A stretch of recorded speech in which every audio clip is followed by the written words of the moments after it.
Muy bien, en este día vamos a centrarnos en lo que es el misterio de la Iglesia.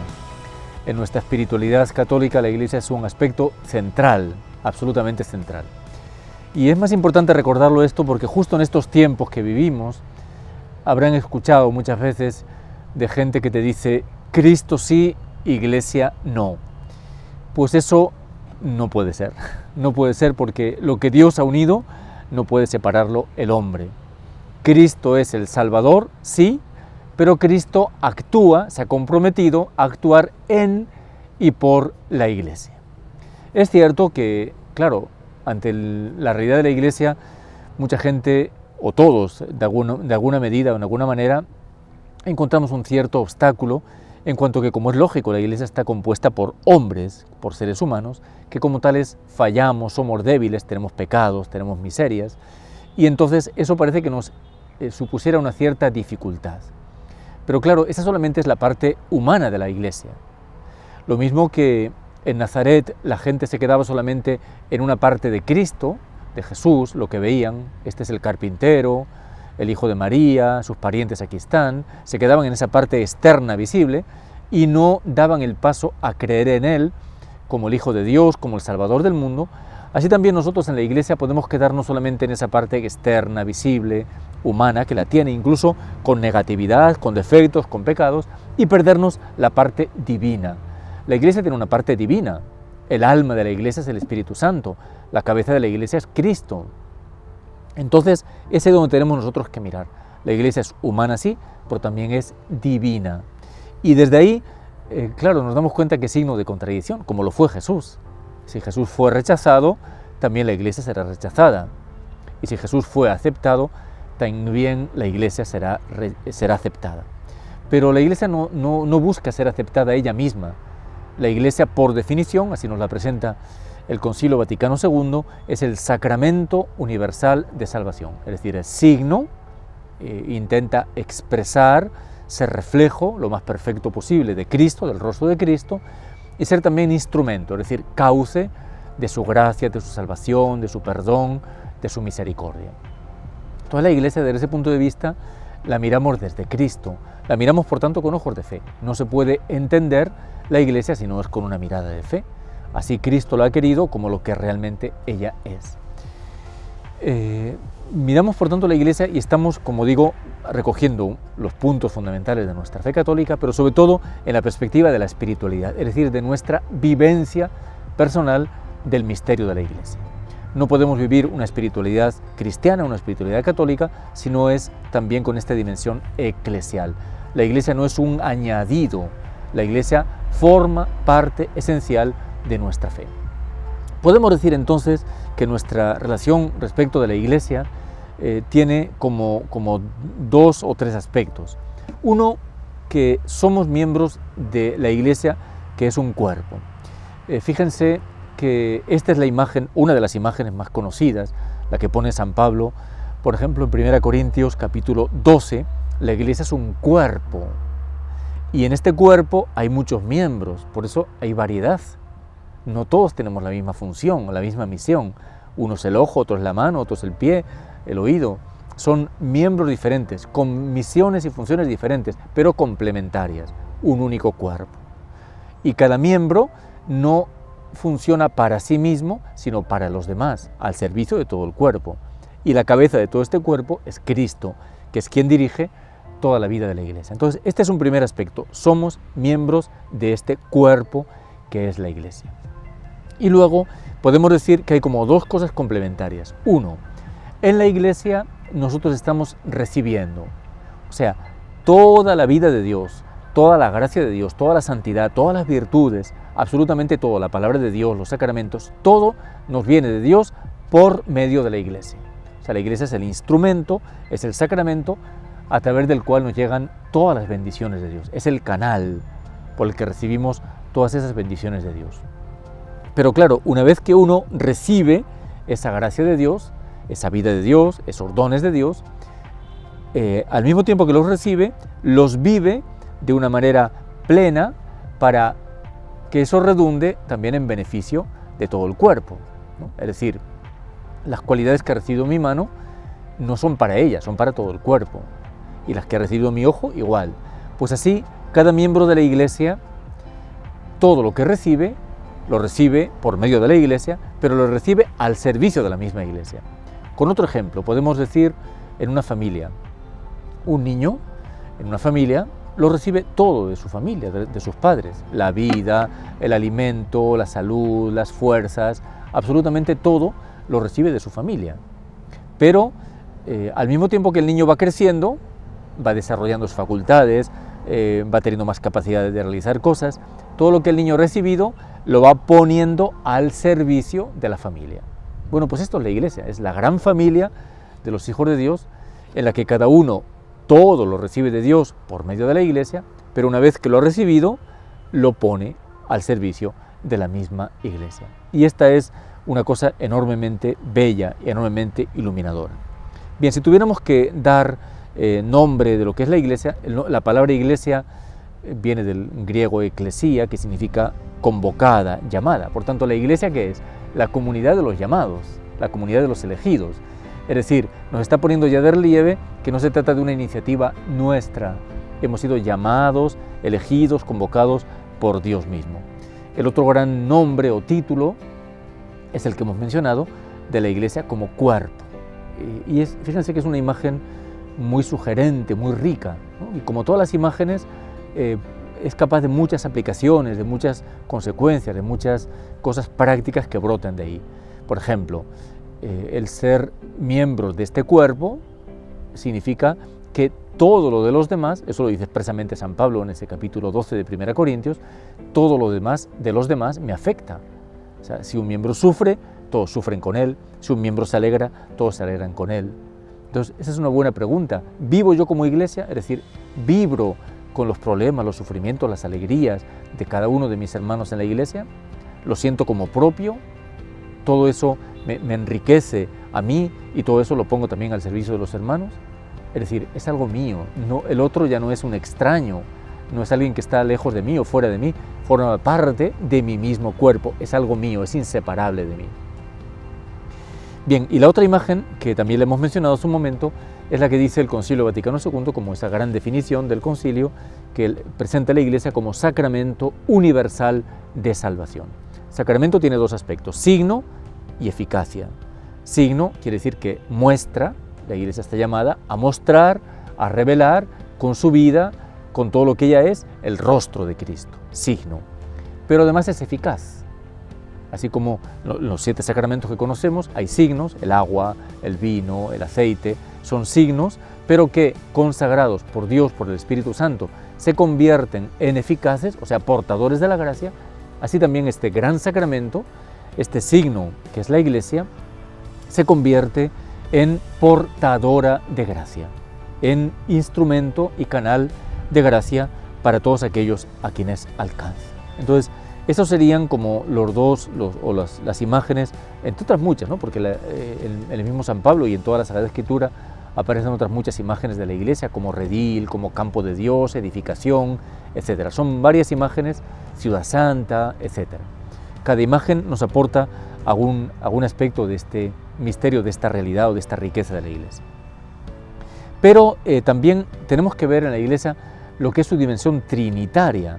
La Iglesia tiene una dimensión trinitaria en cuanto a relación con Dios Padre.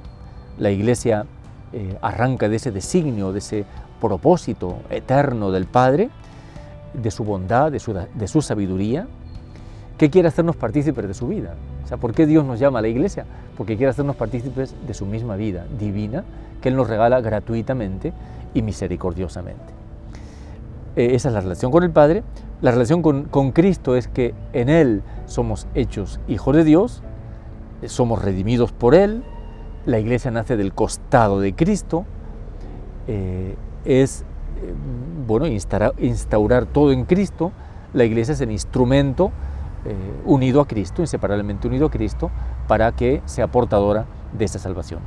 Y finalmente, su relación con el Espíritu Santo. El Espíritu Santo es el que la santifica, la consagra, por eso se llama la Iglesia Santa, porque la santifica y la consagra el Espíritu Santo. El Espíritu Santo la une, la unifica, es decir, la unidad, Efesios 4, un solo espíritu, un solo cuerpo, un solo espíritu. ¿De dónde brota la unidad? De ser una sola cosa en Cristo y de tener un mismo espíritu, que es un mismo alma. La santifica, la unifica, la instruye, la renueva constantemente, la embellece con sus dones. Esa es la acción del Espíritu Santo en la Iglesia y en favor de la Iglesia. Entonces, esta dimensión trinitaria está ahí. También es importante que en la Iglesia digamos una palabrita respecto de lo que podemos llamar los tres estados, así podemos decir, los tres estados que hay dentro de la Iglesia, los cuales hacen presente a Cristo. Es interesante también subrayar esto porque a veces cuando se habla de la Iglesia se piensa en los obispos, en los sacerdotes, pero obviamente que la Iglesia somos todos. Creo que hoy día eso lo tenemos más claro, que la Iglesia somos todos los bautizados. Pero dentro de la Iglesia hay como estos tres estados, podemos decir así, estos tres grandes caminos, tres grandes vocaciones, que luego cada uno de ellos puede tener muchos matices. Primero, los fieles laicos. Lo menciono en primer lugar porque obviamente son la mayoría, ¿no? El pueblo santo de Dios son la gran mayoría de la Iglesia. Los fieles laicos participan de esa unión con Cristo por el bautismo, sacerdote, profeta y rey. O sea, en nombre de Cristo anuncian el Evangelio, en nombre de Cristo ofrecen el mundo a Dios Padre como una ofrenda, en nombre de Cristo no solamente proclaman el Evangelio y ofrecen el mundo a Cristo y se ofrecen a sí mismos, lógicamente, sino que también someten el mundo para la gloria de Dios. ¿Cuál es la característica propia de los fieles laicos? Los fieles laicos, bueno, a veces se suele decir, un fiel laico es el que ayuda mucho en su parroquia, es catequista, es miembro del coro, etc. Todo eso está muy bien, pero no es eso lo específico de la vocación del fiel laico. Lo propio de la vocación del fiel laico es que hace presente a Cristo en medio del mundo, o sea, en medio de las realidades temporales de este mundo. Y esas realidades son variadas, el campo de la economía, de la cultura, de la política, etc. Pero hay como dos campos fundamentales en los que todo fiel laico normalmente está involucrado. Uno es el campo de la familia, porque forma parte de una familia, como hijo, y si ya es casado y padre de familia, una nueva familia que ha formado. Entonces, el campo de la familia y el campo del trabajo. Normalmente todo el mundo trabaja, desarrolla un trabajo, sea agrícola, sea industrial, sea en la oficina, sea en una empresa o en su casa, que hoy es muy común, pero en todo caso todo el mundo suele desarrollar un trabajo como profesor, policía, etc. Estos dos campos, estas dos realidades naturales, humanas, son donde el laico está llamado a hacer presente a Cristo, pero no solamente a hacerlo presente, sino también está llamado a transformar esas realidades naturales desde dentro, a modo de fermento, con la fuerza del Evangelio. Entonces, esto es muy importante que lo tengamos presente. El laico no es el que está todo el tiempo en la iglesia o en la sacristía. El laico es el que vive su realidad humana, familia, trabajo y otras realidades vecinales, amistades, etcétera. Si se siente llamado a entrar con un compromiso en el mundo de la política, etcétera. Todo el mundo de la diversión, etcétera, para iluminarlo, impregnarlo todo eso con los valores del Evangelio y renovarlo desde dentro, de tal manera que haya una sociedad, una familia, un trabajo más justo, más humano, con una mayor rectitud para el bien de los seres humanos que están viviendo en cada una de esas realidades. Bien, esto es lo específico, podemos decir, de la vocación de los fieles laicos, la consagración del mundo, la santificación en el mundo y la santificación de ellos mismos en el mundo, porque la santidad es para todos, pero también la consagración del mundo, que lo consagra para Dios y para su gloria. Junto a ellos está la jerarquía, el Papa, los obispos, sacerdotes, diáconos. La jerarquía de la Iglesia tiene, ¿cuál es su función, la misión propia?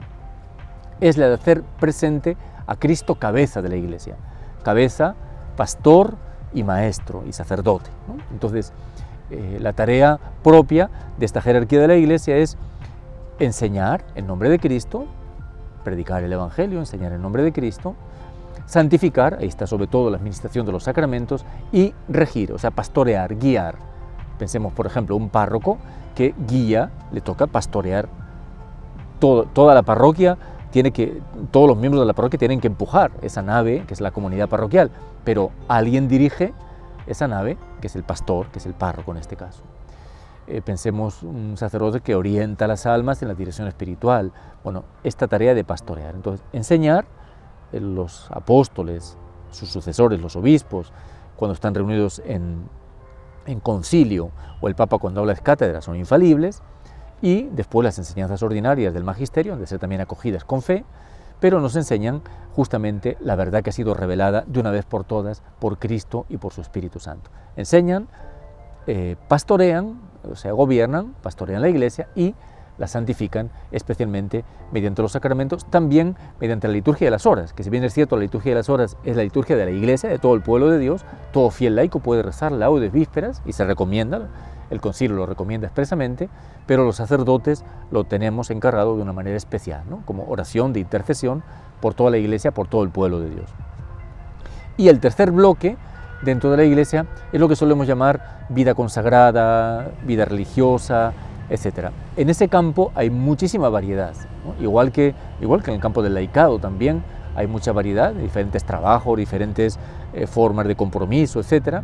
En el campo de la consagración, de la especial consagración, hay desde la vida contemplativa hasta la vida de caridad, de educación, hasta institutos seculares, consagración en el mundo. Las formas son muy variadas. Pero lo que aglutina, lo que tiene como característica toda esta dimensión de la vida consagrada es hacer presente a Cristo como esposo, es decir, Cristo que llena el corazón humano ya en este mundo. Y como tal, toda la vida consagrada podemos decir que anticipa a este mundo lo que será la vida futura del cielo. Entonces todo consagrado está llamado a testimoniar que Cristo sacia ya en este mundo, que Cristo basta ya en este mundo y llena totalmente el corazón humano. Y es una manera de testimoniar y de invitar a todo el mundo a que crean en este Cristo que es capaz de saciar y de llenar de esa manera plena e inimaginable. Bien, esto en cuanto a lo que podemos decir, esos tres estados de vida, estas tres formas que configuran lo que es el camino de la Iglesia. Ahora, vayamos a entrar en algunos rasgos muy concretos y prácticos de cómo nuestra espiritualidad, cómo debe ser nuestra espiritualidad en la vivencia del misterio de la Iglesia. Primero, hay una frase en Génesis capítulo 8, cuando Dios manda a Noé construir el arca, porque iba a venir el diluvio, todo iba a ser destruido, y sabemos que el arca es una de las imágenes muy queridas en los primeros siglos de la Iglesia para significar la iglesia, ¿no? ¿Por qué? Porque en ese arca, en esa barca grande, todos los que estaban ahí se salvaron del diluvio. Entonces, de algún modo, esa imagen está queriendo decir también esto. La Iglesia es esa arca, es esa barca donde todo el que entra se salva de la destrucción, se salva del mal. Entonces, hay una frase que Dios le dice a Moisés: entra en el arca tú y tu familia. Entonces, esta frase es muy importante porque nos está diciendo entrar en la Iglesia es entrar en el arca de salvación. En siglos pasados hubo había una frase que en algún momento fue muy discutida, que decía: fuera de la Iglesia no hay salvación. Entonces, algunos lo interpretaron de una manera muy estricta, en el sentido de que el que no está físicamente perteneciendo a la Iglesia ya se condena. Esa frase sigue siendo verdad, porque Cristo es el Salvador, la Iglesia es sacramento universal de salvación, universal. O sea, no hay otro camino de salvación más que la Iglesia. Ahora, sí sabemos hoy que puede haber personas que, aunque no están en la Iglesia porque simplemente no han conocido a Cristo, no han conocido o recibido un testimonio adecuado de la Iglesia, sin embargo se salvan por medio de ella. Una persona que está perdida en la selva, que nunca ha oído hablar de Cristo ni de la Iglesia, pero en su corazón ha obedecido la voz de Dios, se ha salvado gracias a la salvación de Cristo y gracias a la mediación de la Iglesia. Entonces, la primera cosa es esta, es vivir este misterio de la Iglesia con convicción, con entusiasmo, con esta certeza de que en ella está la salvación. Entra en el arca. Es lo que Dios dice a Noé y es lo que nos dice también a cada uno de nosotros. Y es lo que estamos llamados también nosotros a decir o a invitar constantemente a otras personas. Entra en el arca. Que sí, que ves defectos en la Iglesia, que ves defectos en los miembros de la Iglesia, los hay, No somos perfectos, en la iglesia hay manchas, hay imperfecciones, hay suciedades, pero es el arca de la salvación. En ella y a través de ella, Dios quiere conducirte al puerto de la salvación, es decir, al cielo, a la vida eterna. Otro aspecto de esta vivencia de nuestra espiritualidad de la iglesia es, bueno, la mirada de fe, ¿no? Ya hemos mencionado hace un momento cómo hay defectos, cómo hay miserias en los miembros de la iglesia, lamentablemente los hay, y tampoco tiene que escandalizarnos porque la iglesia es como un taller de restauración. Uno va a un taller de restauración o un taller automovilístico y todo lo que hay son instrumentos, si son pinturas o si son vehículos, cualquier tipo de lo que se esté restaurando, todo está imperfecto, está averiado, está en malas condiciones porque está restaurándose. Cuando ya termina su restauración, ya no está en el taller. La iglesia en este mundo es taller de restauración, porque estamos todos en proceso, ¿no? Todavía estamos imperfectos, estamos siendo restaurados hasta que la imagen de Cristo quede totalmente, perfectamente grabada en nosotros y lleguemos a esa unión plena con Él y a esa santidad a la que Dios nos llama. Entonces, esta visión de fe nos invita a ir más allá de los defectos que vemos en los miembros de la iglesia. Incluso puede ser mi párroco, incluso puede ser mi obispo, sí, no hay nadie que todavía haya llegado a la perfección. Debemos caminar hacia ella, debemos llegar cuanto antes mejor, debemos poner todo nuestro empeño en ella, pero estamos en camino. Entonces, una mirada de fe significa no quedarnos en esa parte visible, sino ver, como decíamos antes, que la iglesia es humana, compuesta por hombres, sí, pero es divina, porque en ella está la presencia de Cristo y de su Espíritu. Entonces, esta mirada de fe nos ayuda a conectar con esta presencia de Cristo que está en ella, que es el que salva. Visión de fe, por tanto. Otra cosa muy importante en la iglesia en la espiritualidad de la iglesia, es vivir la comunión de los santos. O sea, ¿qué quiere decir comunión de los santos? Comunión de los santos significa que estamos llamados a compartir los bienes materiales, sí. En Hechos capítulo 2 se nos cuenta de la comunidad de Jerusalén, cómo compartían todos sus bienes. Capítulo 2, capítulo 4 y capítulo 5, son 3 resúmenes que nos pone San Lucas. Dice, lo tenían todo en común, a nadie le faltaba, todos tenían lo suficiente, lo necesario para vivir. Entonces, comunión de bienes es signo de esta unión, que somos un solo cuerpo. Se comparten los bienes materiales, somos una única familia, somos un solo cuerpo. Pero comunión de los santos significa también compartir los bienes espirituales. Qué importante es que en nuestro camino de crecimiento espiritual, en nuestro camino de santificación, no pensemos solamente en mi crecimiento. ¿Se imaginan si la mano solamente pensase en ella? Sería una cosa absurda. Si la mano se desarrolla y el resto del cuerpo no se desarrolla, eso sería un ser deforme, un monstruo. Tiene que desarrollarse todo el cuerpo armónicamente. Pues bien, nuestro deseo debe ser también comunión de los santos, es que todo el cuerpo de la iglesia crezca y se desarrolle. Que el Papa sea santo, que los obispos lo sean, que los sacerdotes lo sean, que los laicos también lo sean, los padres de familia, las religiosas, todo el mundo llegue a vivir la santidad y la viva con esa plenitud. Entonces, comunión de los santos significa también que todo lo mío es de los demás y todo lo de los demás es también algo mío. Esto es algo muy hermoso, porque claro, una cosa que no he dicho que es muy importante, también podemos decir, y ya menciono esta parte que tiene su importancia, la iglesia peregrina. Generalmente cuando hablamos de la iglesia pensamos solamente en la iglesia, los que estamos en este mundo, pero nos olvidamos de que los miembros de la iglesia más importantes son los del cielo, es decir, los santos. Los que están en el cielo forman parte de la iglesia. Ellos son los miembros perfectos, plenos de la iglesia. Entonces nosotros nos beneficiamos de los méritos, de la intercesión de los santos. Su riqueza espiritual, su santidad nos beneficia, nos influye, nos alcanza también a nosotros, indudablemente. Entonces esa es la comunión de los santos. Los vasos comunicantes, no somos entes aislados. Si la boca mastica, si el estómago digiere, es para bien de todo el cuerpo. Pues igual, el bien que yo recibo no es algo individual para mí, sino para toda la iglesia. Y lo mismo, el bien de los demás miembros de la iglesia también a mí me beneficia. Esto es algo muy hermoso que tenemos que vivir y vivirlo con plena conciencia. Vivir con conciencia de iglesia, con conciencia de comunión de los santos. Y por ejemplo, el desear la santidad, de ser más santo, no es para triunfo mío, orgullo mío, gloria mía, sino que es para enriquecer más y mejor a la Iglesia, es para embellecer más el rostro de la Iglesia. Bien, vivir esta espiritualidad eclesial nos tiene que llevar también a como dos polos, ¿no? Uno, vivir lo concreto de la comunidad donde Dios nos ha puesto. Es que Dios me ha puesto en esta comunidad, me ha puesto en esta parroquia, en este grupo. Bien, esa es mi concreción de la Iglesia en la que yo vivo, y ahí tengo que comprometerme, no estar como evadiéndome, no estar como fuera de lugar. Tengo que asumir esa parte tan concreta, tan real, donde Dios me pone, de lo que es la Iglesia.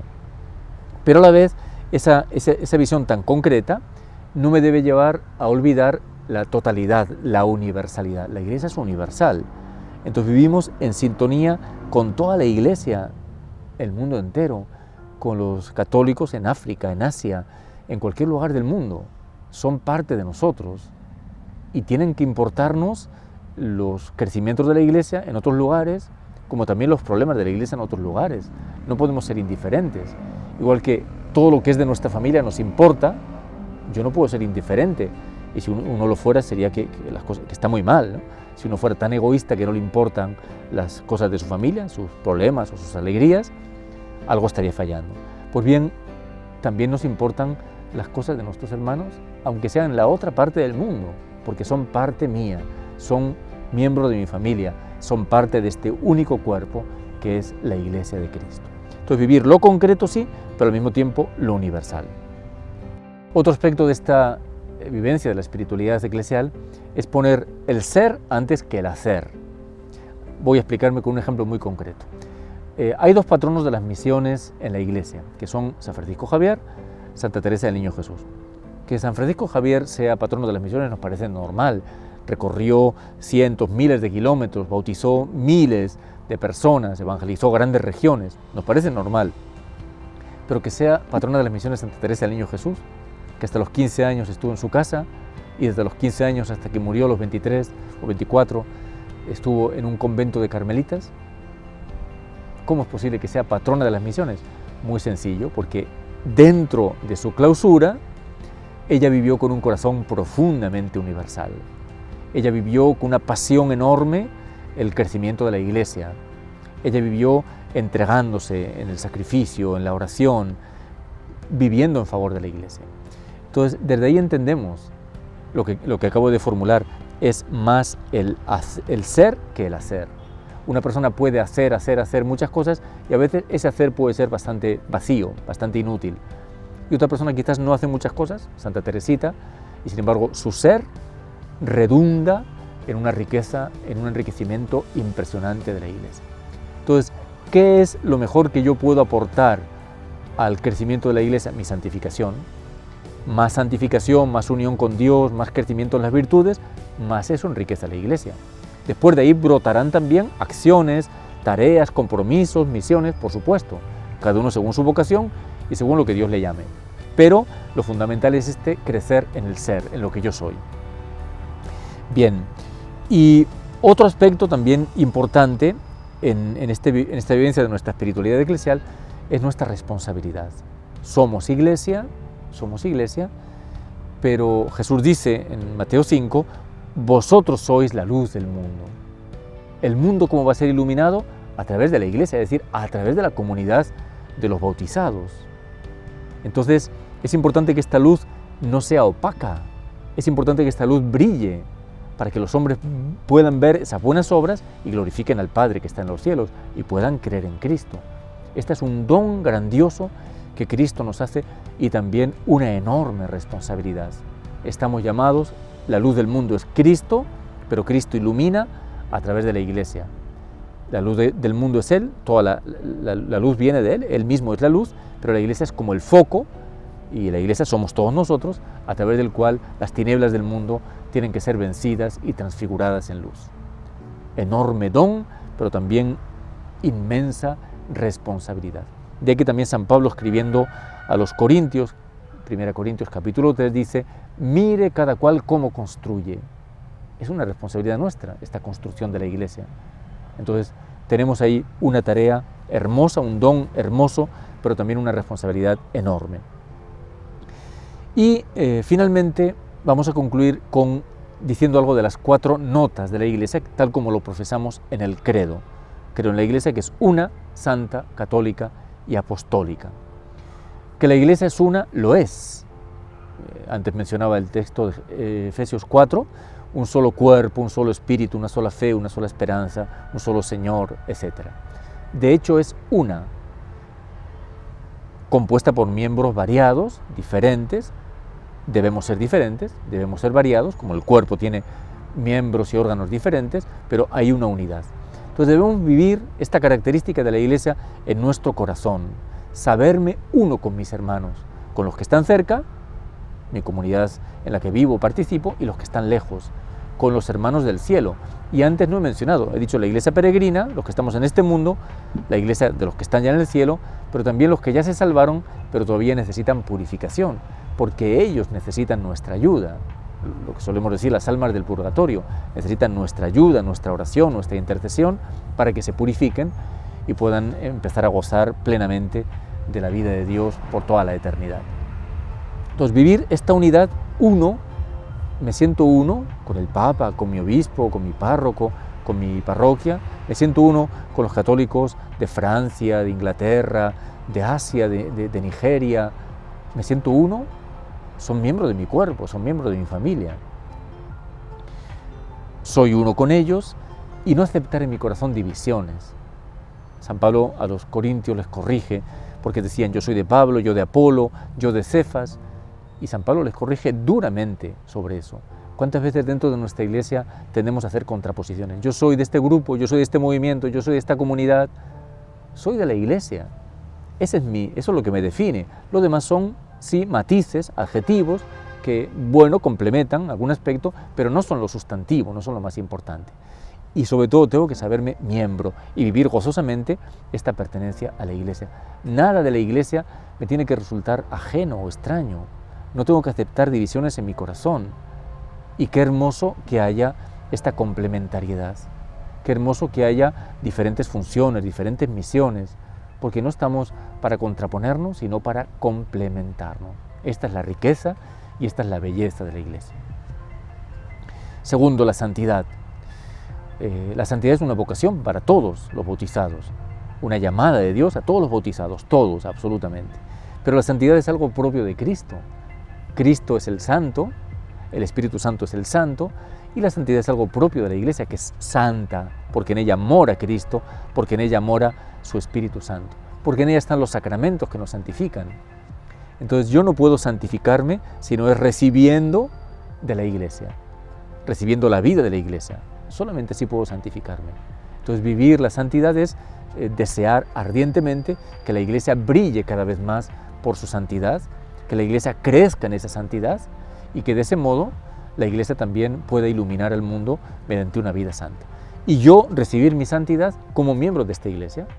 Si el cuerpo se enferma y hay que ponerle una inyección o tomar cualquier medicamento, es un miembro del cuerpo el que recibe la inyección o el medicamento, pero es todo el cuerpo el que se beneficia para la curación. Pues bien, así vivimos. Todo lo que redunda, antes he dicho igual con el alimento, todo redunda en bien de todo el cuerpo.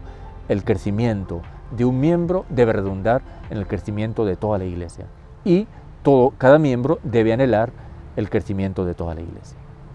Entonces, este deseo de vivir esta santidad recibida de la iglesia y este deseo de crecer en santidad, no yo como miembro aislado, sino como miembro de esta iglesia para que toda la iglesia crezca en santidad. Pasión por la santidad. Tercero, catolicidad. Católico quiere decir universal. San Pablo en Filipenses 4:8 dice, todo cuanto hay de verdadero, de noble, de justo, todo eso tómenlo. No nos quedemos con cosas parciales, limitadas. Santa Teresita tiene una frase en un momento dado que ella dice, lo elijo todo, lo elijo todo. Claro que nuestra vida será limitada. Si vivo en un lugar no puedo vivir en otro. Si vivo en una época no puedo vivir en otra. Como personas humanas somos limitadas, pero en nuestra intención, en nuestro deseo, no nos dejemos limitar ni estrechar. Lo elijo todo.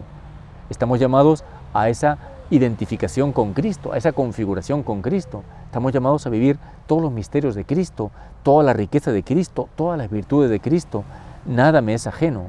Vibrar con todo lo de la Iglesia, dolerme con todo lo de la Iglesia, vivir este sentido plenamente católico y universal. No nos quedemos en nuestros intereses tan particulares.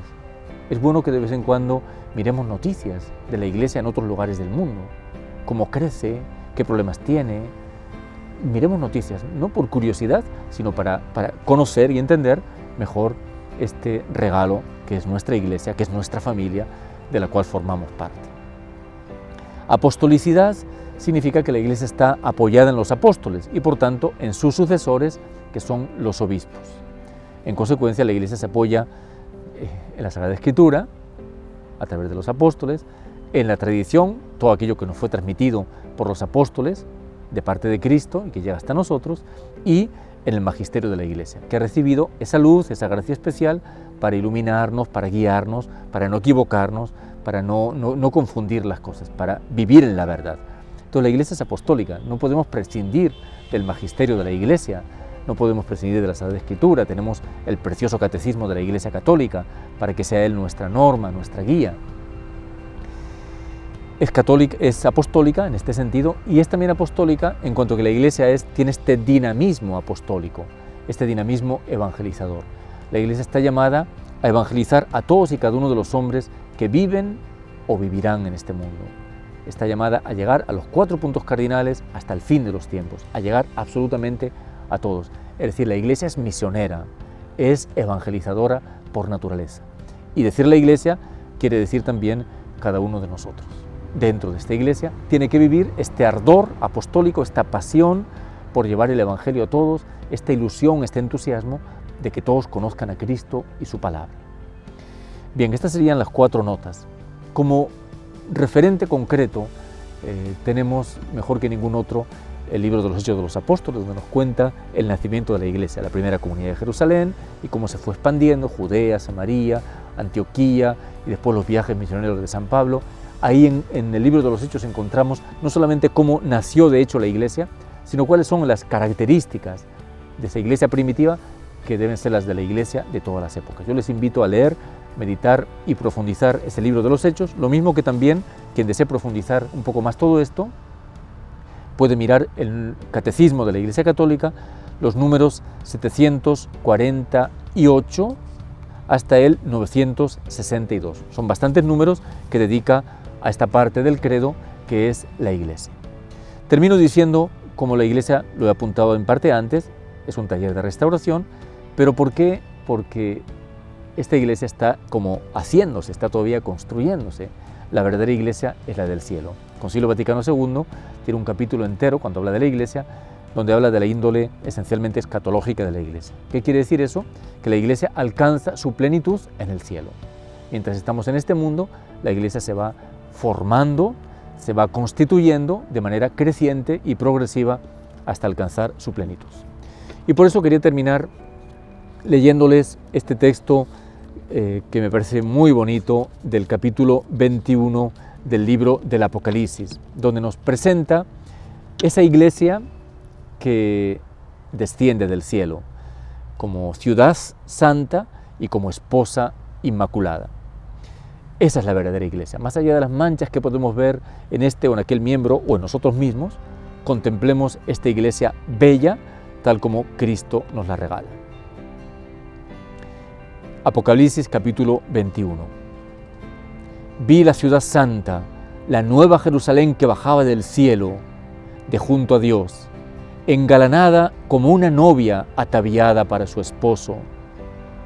Y oí una fuerte voz que decía desde el trono: esta es la morada de Dios con los hombres.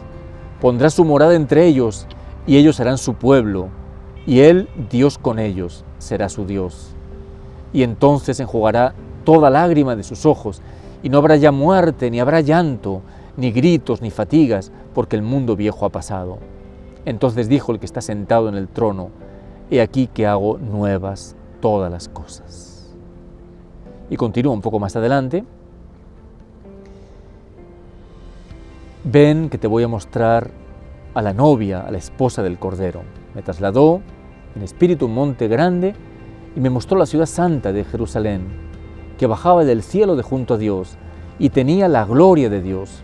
Su resplandor era como de una piedra muy preciosa, como jaspe cristalino. Tenía una muralla grande y con ella 12 puertas, que son los 12 apóstoles del Cordero. Bueno, va describiendo todos los metales preciosos con que está adornada esta iglesia, de oro puro, de vidrio puro, todo tipo de perlas preciosas, etc. Y concluye: pero santuario no vi ninguno, porque el Señor, Dios Todopoderoso, y el Cordero es su santuario. La ciudad no necesita de sol ni de luna que la alumbren, porque la ilumina la gloria de Dios, y su lámpara es el Cordero. Y las naciones caminarán a su luz, y los reyes de la tierra irán a llevarle su esplendor. Sus puertas no se cerrarán con el día, porque allí no habrá noche. Y traerán a ella el esplendor y los tesoros de las naciones. Nada profano entrará en ella, ni los que cometen abominación y mentira, sino solamente los inscritos en el libro de la vida del Cordero.